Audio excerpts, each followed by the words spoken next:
Hi mga pangga, nandito ako ngayon sa hospital. Kasama ko yung ate ko. Siya yung nagbabantay sa akin. Please do watch the whole video. Going to operating room. Ito na talaga sinasabi nilang surgery ko na. So, kinakabahan pero I trust in the Lord. So, eto, nakalipat na si ate sa room namin while waiting. Siyempre, magla-lunch muna siya kasi medyo matagal pa yung surgery ko. 2 to 3 hours yung aantayin ng ate ko. 3 hours later. After 3 hours, ayan, natanggal na yung 2 bato at saka yung gallbladder ko kasi namagana.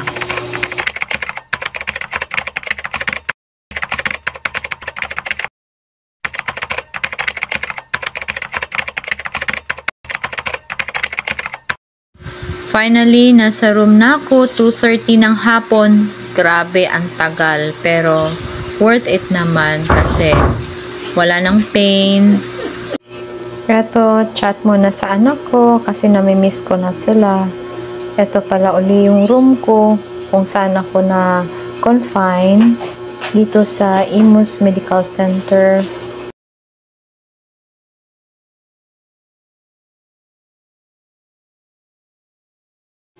Ito lang yung pwede ko munang kainin sa ngayon. So, ito, pwede na akong makaupo. Medyo tolerable na yung pain. Kaya, video muna kami ng ate ko. So, kain tayo. More on liquids pala ako ngayon. So, ito, video call muna sila ni ate with Kuya John. Siyempre, pag-opera na, mag-upo, And that was the day that I promised I'd never sing of love if it does not exist. But darling,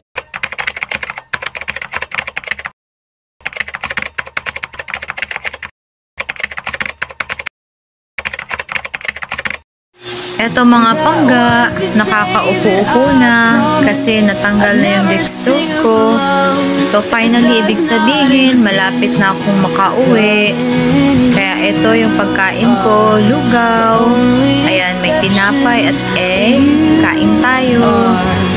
Eto, picture muna kami ni ate. Kain!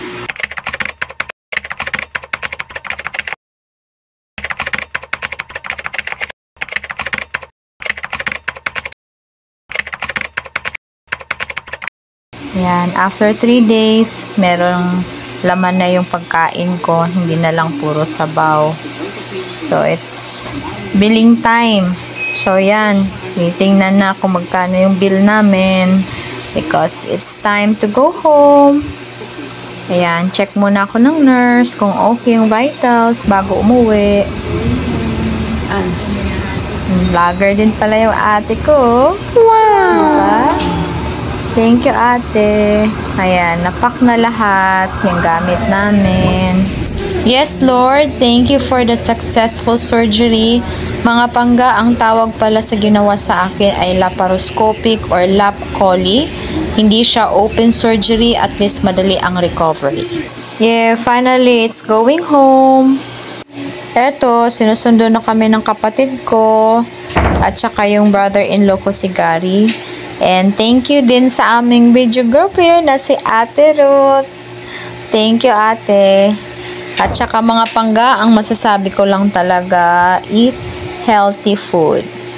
So, ako naman, ingat ako sa pagkain ko, pero the way sa work ko, medyo imposible kasi.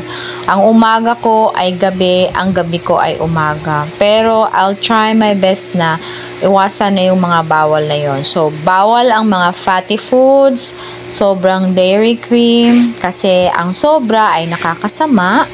At, syempre, yung crash diet, bawal din pala yon. So, basta mga pangga, eat healthy, stay healthy, enjoy yung Christmas kasi excited na akong makita yung mga angels ko. So, thank you, ate.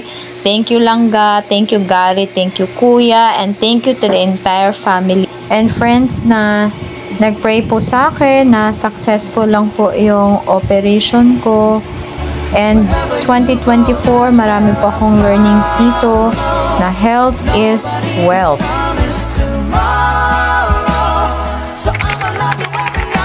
Yes, finally I'm home with these beautiful kids. So, nakapag-celebrate po kami ng Christmas with my family. Thank you, Lord. We're complete. I'm finally home.